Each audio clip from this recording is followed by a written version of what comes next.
Let's have a ball. Assalamualaikum warahmatullahi wabarakatuh. Perkenalkan, nama saya Nadia Safwa Salsabila dari kelas J, NIM 2025143371, program studi PGSD Fakultas FKIP. Saya di sini mengerjakan tugas video dari Ibu dosen Nika Rosa Agustina MPD yang tentang masalah, sebab, akibat, dan solusi bagi peserta didik. Di sini saya sudah bersama Ibu Guru Zahra Hartati SPD yang saya ingin tanyakan tentang sebab, akibat, masalah, solusi bagi peserta didik. Di sini saya bersama Ibu Guru Zahra Hartati yang ingin saya tanyakan ketika mengajar di guru sekolah dasar, apakah ada kendala yang bermasalah di satu murid saat di kelas, dan bagaimana Ibu menyikapi anak sekolah itu ketika bermasalah saat di kelas. Ya, terima kasih atas pertanyaannya dari mahasiswa PGRI yang berfakultas FKIP. Saya akan menjawab pertanyaan Anda tadi yang menanyakan bagaimana cara menghadapi perbedaan kemampuan belajar siswa dan apakah ada kendala dalam penggunaan pembelajaran. Ya, kalau di kelas saya biasanya sering menghadapi siswa yang kurang memahami pembelajaran dan ada juga yang mengerti pembelajaran. Biasanya juga ada kelas yang kurang kondusif, siswa yang kurang mengerti bila diberitahu. Dan cara saya menyikapinya dengan menjelaskan kembali materi yang saya jelaskan, dan saya memberikan kelompok agar teman yang sudah mengerti bisa membelajarkan teman yang tidak mengerti. Kadang juga saya memberikan tugas sesuai kemampuan siswa-siswa lainnya.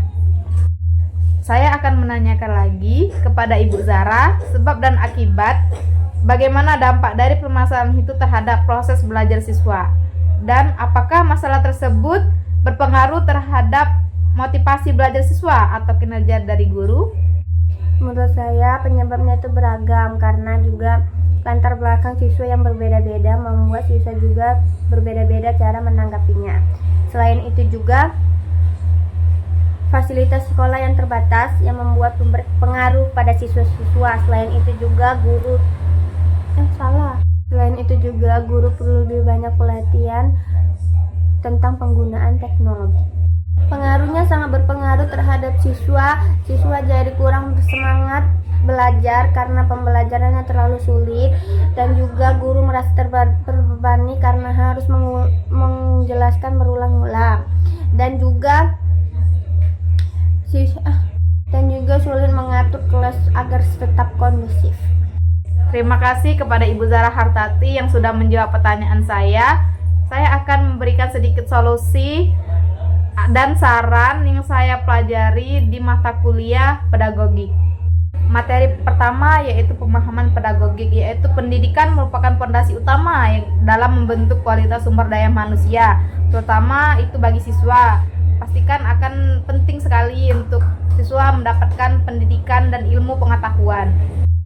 Dan berdasarkan pemahaman mengenai pemahaman konsep dasar pedagogik, peran kompetensi pedagogik guru, serta inovasi pembelajaran di sekolah dasar, dapat disimpulkan bahwa ketiga aspek tersebut memiliki hubungan yang erat dalam meningkatkan kualitas pendidikan pedagogik sebagai sumber ilmu pendidikan. Tidak hanya berfungsi sebagai teori mengajar, tetapi juga pedoman mendidik yang mencakup aspek kognitif, efektif, dan psikomotor peserta didik.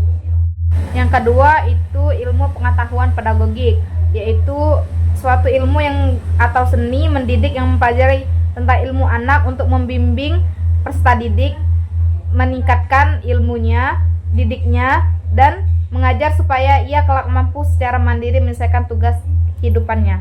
Yang ketiga itu manusia sebagai animal educandum, yaitu sejak lahir manusia telah dibekali beberapa potensi dan kemampuan yang perlu dikembangkan agar dapat hidup mandiri dan menjadi khalifah di hidup kedepannya.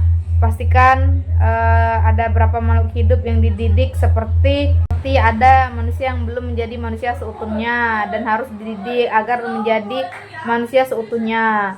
Dan dia tuh pasti ada juga anak manusia yang sejak dilahirkan berkembang terus mati. Kan juga ada yang anak peserta didik yang nakal, susah diatur dan susah untuk dibilangi. Itu pasti akan guru sulit untuk mengasih tahu dan memberitahu kepada peserta didik itu. Sebagai materi dalam pedagogik, solusinya menurut saya yang pertama itu gunakan pendekatan positif, di mana guru pasti datang itu kan memberi sambutan atau semangat bagi peserta didik. Dan yang kedua itu bangun hubungan baik, seperti menyapa hangat kepada peserta didik dan memberikan sedikit tanya kabar,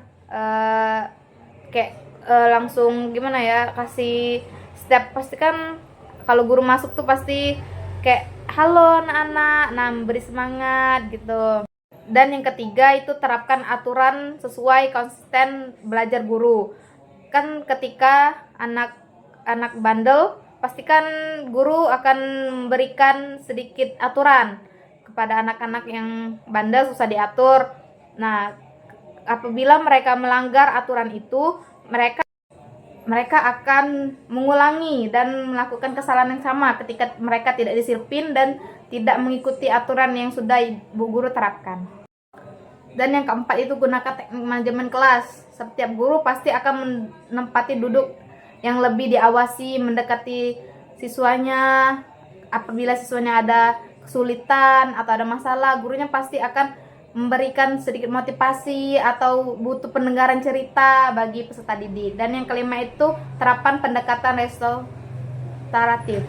Sudah itu kalau siswanya masih bandel, akan guru mengadakan rapat untuk orang tua yang anaknya susah diatur.